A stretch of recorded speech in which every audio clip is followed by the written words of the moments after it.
Like so many members of the automotive press, we raved about the Honda S2000 ever since we got a chance to drive it last year. In fact, we liked it so much that we named it Best Performance Car in our annual Driver's Choice Awards.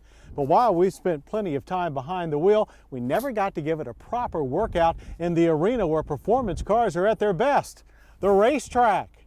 So now we have an S2000 and a day at Georgia's challenging Roebling Road Raceway. So let's get to work.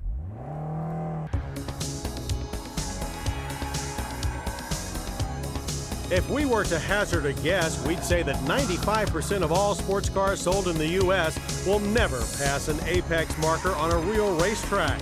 But many of them, like this new Honda S2000, will see action on twisty country roads or steep mountain grades, and that's why we at Motorweek perform racetrack tests. Only on a racetrack can we safely discover the limitations of a car's design, and from that, learn how a car will behave in demanding or unexpected street situations. Take Georgia's Roebling Road Raceway, for instance. This 2-mile track's flat, fixed radius turns and long straightaway are a perfect match for the S2000's reach for the sky power curve.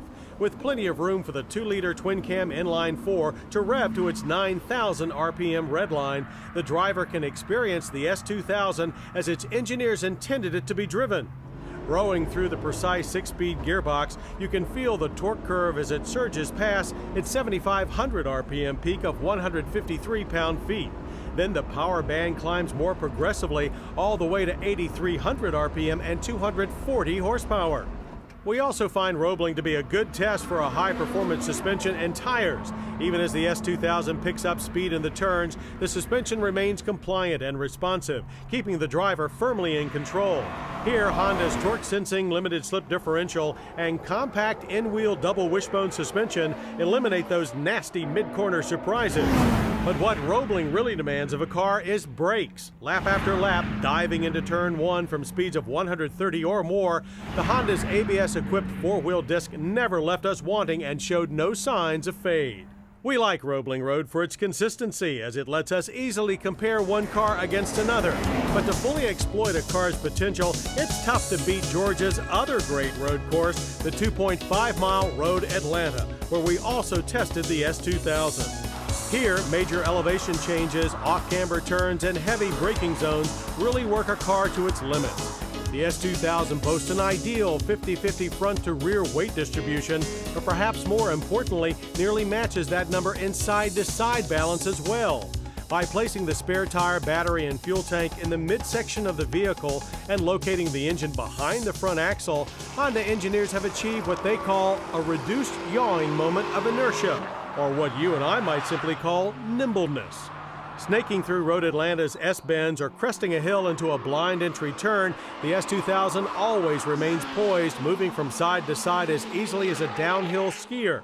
Exiting the slower corners also revealed our one quibble, however, a lack of low-speed grunt. Climbing towards the bridge in second gear, we more than once wished for a less top-heavy torque curve. You really have to rev this engine to get the most out of it, and frankly, it gets tiring after a while, especially on the street. But when all is said and done, we are in awe at the Honda S2000's smart, sophisticated design. The digital instrument display, cockpit-style interior, aluminum shifter, and separate engine start button are clever nods to Honda's racing heritage, while the S2000's rev-happy drivetrain speaks for itself, establishing its own performance legacy. On its performance merits alone, the Honda S2000 stacks up well against the likes of the Porsche Boxster and BMW Z3. But consider also its $32,415 base price, and the S2000 then becomes a screaming performance car bargain. Yes, we know you'll be lucky to find one of the 5,000 examples at that price, but Honda hopes to up production by 10% for 2001 to help that search. Because from green light to checkered flag and all the asphalt in between, the Honda S2000 is the racetrack-friendly Main Street cruiser that is a total winner. I hope you'll join us next week for more Motor Week. We'll test the new Infiniti QX4 Luxury Sport Ute and sample 2 shades of the colorful Bentley Arnage. I'm John Davis. We'll see you then.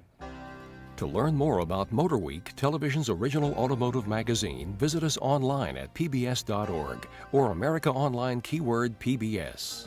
Motorweek has been brought